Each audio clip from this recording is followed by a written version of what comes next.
Hello, and a very warm welcome to today's exploration. We are thrilled to have you joining us. Truly, it is great to be here. Right off the bat, before we even jump into our topic, I want to let you know that by tuning in to our discussion today and completing the quiz at the end of the show, you will earn your CPD points. Always a good incentive to stick around. Exactly. So settle in, engage with these concepts, and let's get into it. Our mission today is unpacking a highly relevant 2026 text. It focuses on agile leadership and workforce well-being in high-pressure economies. And it is such a critical discussion right now. It really is. The Yeah. core problem we're looking at today is framed as the leadership pressure paradox. Right. It's this agonizing, relentless tug of war that you have likely felt in your own career. Oh, absolutely. On one side, you have an unrelenting market demand for high performance. And on the other side, There is a terrifying, very tangible rise in workforce burnout. that tension truly defines modern organizational life. I mean, it places leadership behavior squarely at the center of the challenge. Yeah, organizations are basically fighting a war on two fronts. They are. If we look at the reality of 2026, Yeah. we are operating in what this text defines as a high-pressure economy. Right, which is just a nice way of saying everything is chaotic. Exactly. It is a swirling blend of market volatility, persistent inflation, severe skills shortages. Not to mention completely fractured hybrid work models. Yes, and the rapid, dizzying acceleration of AI and automation. It is a lot. It is. Leaders are being asked to navigate massive structural disruption, foster continuous innovation, maintain operational stability, and do it all with fewer resources and tighter deadlines. That is the exact recipe for a pressure cooker. We are asking managers to steer ships through a hurricane while simultaneously rebuilding the engine. What's fascinating here is that traditional command and control hierarchical leadership models are actively failing in this specific environment. The old school way of doing things. Right. The models built on formal authority, directive oversight, and rigid operational planning. They simply lack the bandwidth to handle this level of complexity. They just can't keep up. No, they can't. Relying on outdated models doesn't just stall progress. It inadvertently makes things worse. It bottlenecks innovation, strips teams of autonomy, and intensifies workforce fatigue. Which brings us to a really crucial concept from the text, the productivity paradox. Yes, the illusion of productivity. Right. Organizations frequently respond to external market pressures simply by turning the screws. Just pushing harder. Pushing harder, increasing demands on their teams without a single thought about long-term sustainability. Yeah. You push a team for short-term output, and, the metrics might look great for a month. But it masks catastrophic hidden costs. Exactly. Sustained high pressure without adequate recovery mechanisms leads directly to lost creativity, higher turnover, and diminished cognitive capacity. You might hit this quarter's targets. So you are systematically draining the institutional knowledge and the innovative capacity you will absolutely need for the next quarter. We see this constantly. A leader demands a massive push for a product launch. People work weekends for a month. The launch happens. And then 3 key engineers quit the following week. Exactly. And the cost of replacing that talent far outweighs the short-term gain of the rushed launch. Okay, let's unpack this, because the solution presented for navigating this chaos is agile leadership. But we need to be careful with that term. We do. We need to separate the buzzword from the behavioral reality. The agile leadership we are discussing today is not about project management software. No, it is not. We are not talking about running daily stand-up meetings, working in 2-week sprints, or, utilizing Kanban boards. Right. It's not a software methodology here. It is redefined entirely as a set of behavioral and strategic competencies, specifically cognitive flexibility and emotional intelligence. Cognitive flexibility being the ability to assess rapidly changing conditions. Yes, recognizing emerging risks and pivoting your strategy in real time without losing sight of the overall objective. And emotional intelligence serves as the necessary counterpart to that flexibility. You can't have one without the other. Exactly. Agile leaders must be deeply attuned to the psychological and emotional states of their teams. They have to recognize the early behavioral signs of stress before those escalate into full-blown burnout. And let's clearly define burnout here, because it is so often trivialized. People think it just means being tired. Right, like feeling tired after a long week or just needing a vacation. But the text categorizes it by 3 severe markers: emotional exhaustion, depersonalization, and a reduced sense of personal efficacy. That second one, Depersonalization is particularly insidious. It really is. That is when you start treating clients, patients, or colleagues as just numbers Or burdens. or obstacles rather than human beings. It is a state where an employee's cognitive and emotional resources are entirely depleted. Recognizing those markers forces a profound pivot regarding accountability. Burnout is not an individual failing. No, it's not. It is a systemic leadership responsibility. High-pressure economies amplify the structural causes of burnout, but leadership behaviors are the ultimate filter. A leader will either mitigate that market pressure or drastically exacerbate it. Precisely. And two primary behavioral contributors stand out here: micromanagement and excessive urgency. Let's talk about micromanagement first. When leaders micromanage obsessively monitoring tasks and demanding constant status updates, they inadvertently communicate a profound lack of trust. Which destroys intrinsic motivation. It limits the team's agency and spikes baseline stress levels across the board. I hear that, but let me play devil's advocate for a second here. Go for it. In a volatile market, urgency is a reality. If my competitor is moving fast with a new AI integration, I can't just tell my team to take their time and find their zen. Of course not. So how is a leader supposed to avoid urgency when the market outright demands speed? That is the essential distinction to make. The difference between strategic speed and chronic panic. Okay, break that down. Strategic speed is purposeful. It is aligning resources to move quickly on a specific high-value objective.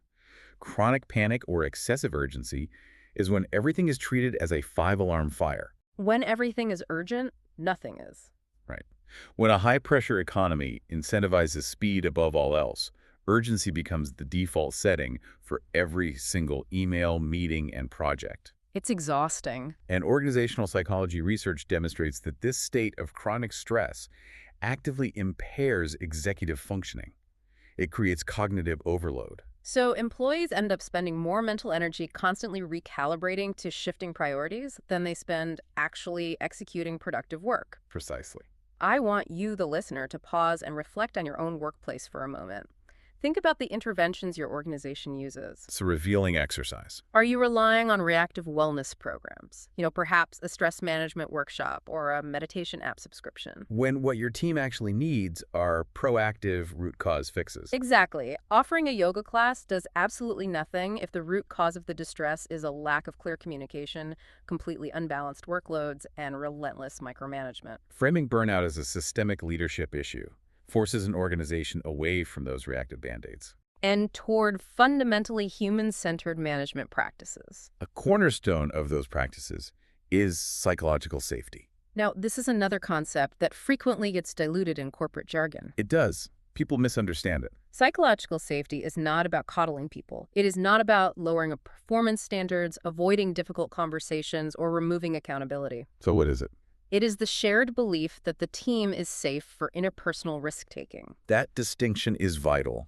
It means teams must be able to admit mistakes, surface emerging risks, and challenge underlying assumptions without any fear of retribution. Or humiliation, or career damage. Right. In a high-pressure economy, agility is completely impossible without this. If employees are afraid to speak up, they will hide uncertainty. They will hide uncertainty, and worse, they will hide errors. Yes. Look at regulated industries like financial services or healthcare. High-stakes environments. Very high stakes. In those environments, compliance obligations are dense. If a team lacks psychological safety, burned out, fearful employees are far more likely to overlook critical compliance processes. Because they're just trying to survive the day. Exactly. And when they inevitably make an error, their first instinct is to cover it up rather than report it. Which is terrifying from a risk perspective. A lapse in judgment there does not just mean a missed internal deadline. It triggers massive operational, reputational, and legal consequences. But psychological safety ensures that when a compliance risk appears, it is surfaced, analyzed, and addressed immediately by the collective intelligence of the team. Right. Here's where it gets really interesting, because to build that kind of safety, leaders have to completely change how they wield power. It's a massive paradigm shift. The shift is moving away from formal authority to something called adaptive influence. Adaptive influence is a necessary evolution of leadership mechanics. Traditional leadership operates on the premise of, do this because I am your superior and I have the authority to compel you. Which doesn't work when you need creativity. It doesn't. Adaptive influence is the ability to guide behavior, shape critical decisions, and drive outcomes through trust, collaboration, and strategic presence. It requires a lot of self-awareness. It requires the self-awareness to recognize that positional power is largely ineffective and often counterproductive in a highly volatile, complex environment. You cannot order someone to be innovative. You cannot mandate complex problem solving. Exactly. So, practically speaking, adaptive influence requires decentralizing decision-making. You take the authority and you push it outward and downward to the people who are closest to the actual work. Because they see the reality on the ground. They're the ones dealing with the immediate realities of the market, the software, or the client, so they're the ones who should be making the operational calls. That makes logical sense. But again, let me push back. Let's stick with that financial services example. If I'm managing a compliance-heavy portfolio, pushing authority down to the frontline team feels like a massive professional risk. It feels like losing control. If they mess up, I am the one hauled in front of the board. How does a leader let go without causing total organizational chaos? That is the most common fear leaders have. But decentralization does not mean abdication. Okay. The leader doesn't just walk away and hope for the best. The shift is from being a dictator to being a facilitator. You utilize bounded autonomy. Bounded autonomy. I like that phrase. The leader provides intense role clarity, defines the strategic boundaries, and sets the compliance non-negotiables. You build the sandbox. But within that sandbox, you leave the execution entirely up to the team. Right. Let's look at a Tuesday afternoon scenario. A major project is 2 weeks behind schedule. Panic mode for a traditional leader. Yes. The traditional leader steps in, takes over the meetings, starts dictating hourly tasks, and demands end-of-day reports. And the adaptive leader? The adaptive leader steps in and asks, what systemic roadblocks can I remove for you right now to accelerate your workflow? It's a totally different mindset. By prioritizing dialogue over directives, Agile leaders leverage the localized expertise of their people. They accelerate responsiveness while maintaining strict strategic alignment. Dialogue over directives. You are guiding the ship, but you aren't trying to row every single oar yourself. Exactly. But a massive caveat here. You can have the most adaptive, emotionally intelligent mindset in the world, but if your corporate structure actively punishes agility, you will fail. Culture eats strategy for breakfast. Upgrading the actual organizational systems is non-negotiable, and I found the text's mandate to kill the rigid annual plan particularly provocative. Oh, it makes a lot of executives very nervous.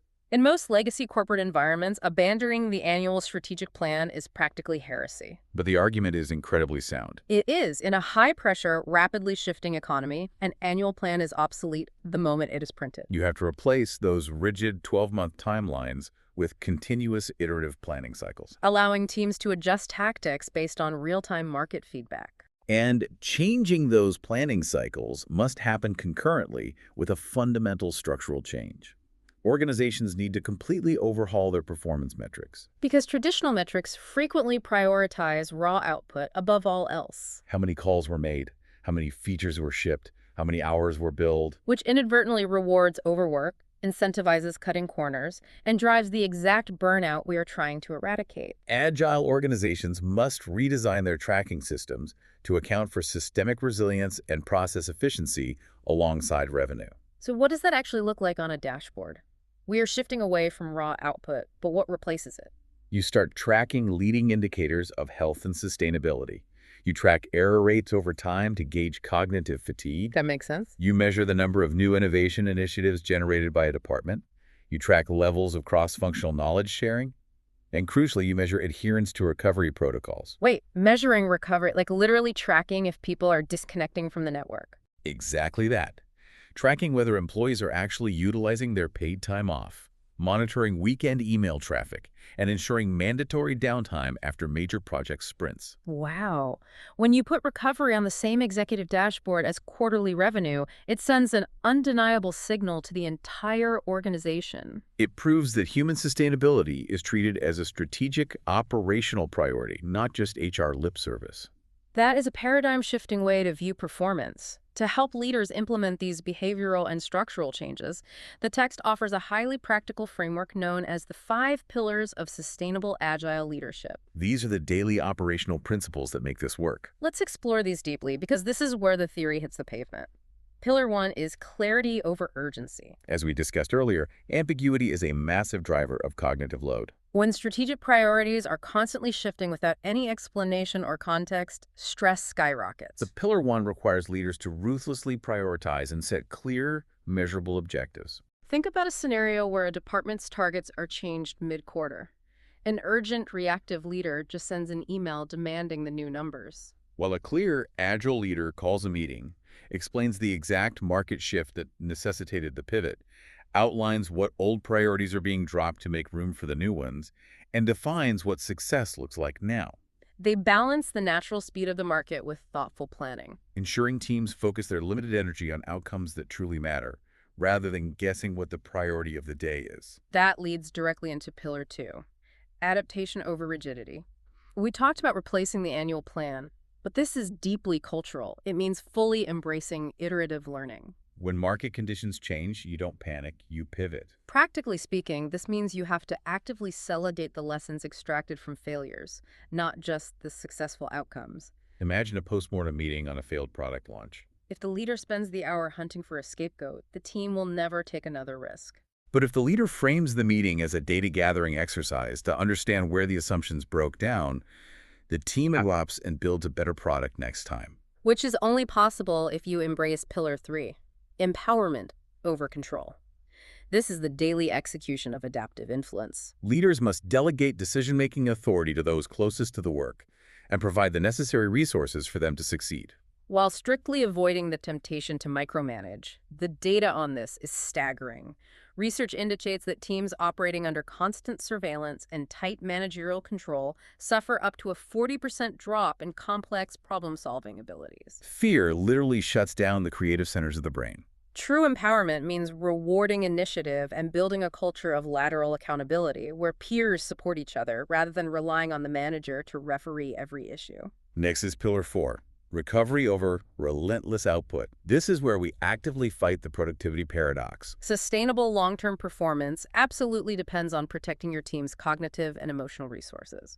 Leaders have to actively, constantly monitor workload distribution. If someone is overloaded, you do not just tell them to push through, you dynamically reallocate resources across the team. And you have to normalize downtime. It means enforcing those recovery periods we talked about measuring earlier. Leaders must actively promote open discussions about capacity limits before the burnout sets in. Making it safe for an employee to say, I am at 100% capacity right now. If I take on this new project, something else has to drop. And finally, Pillar 5, trust over surveillance. Trust is the absolute bedrock of a resilient, agile team. You cannot have psychological safety, empowerment, or honest communication without it. Agile leaders cultivate this trust by being transparent, highly consistent, and genuinely inclusive in their decision-making processes. Practically, this requires leaders to consistently model vulnerability. The most powerful thing a leader can do in a high-pressure economy is to look at their team and say, I don't know the answer to this yet. Let's figure it out together. When a leader openly admits a mistake or acknowledges their own uncertainty, it shatters the illusion of perfection. It signals to the team that it is safe to explore, to innovate, and to be human. Yes. So what does this all mean? When we look at everything we've unpacked today regarding this 2026 text, it boils down to an ultimate defining goal: leading for endurance, not exhaustion. The high-pressure economy is not a temporary phase. The volatility, the AI acceleration, the shifting hybrid markets, that is the permanent new normal. The traditional command and control playbook is definitively dead. Surviving and thriving in this environment means treating human sustainability as the definitive competitive advantage. It means recognizing at a fundamental level that an organization's long-term success relies entirely on preserving and cultivating the cognitive and emotional capacity of its people.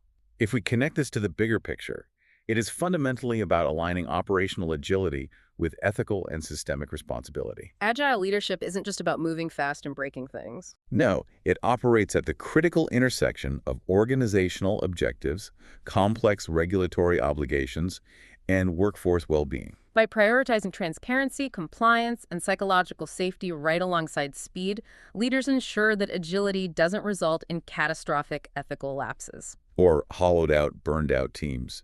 Instead, it becomes a long-term, enduring organizational strength in a VUCA world. A world that is inherently volatile, uncertain, complex, and ambiguous.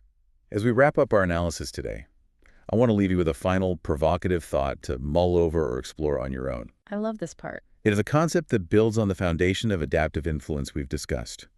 If true agile leadership requires giving up control in order to gain influence and speed, ask yourself, what is the single most urgent operational process or decision you are holding on to tightly right now? And what would actually happen if you completely handed it over to your team tomorrow?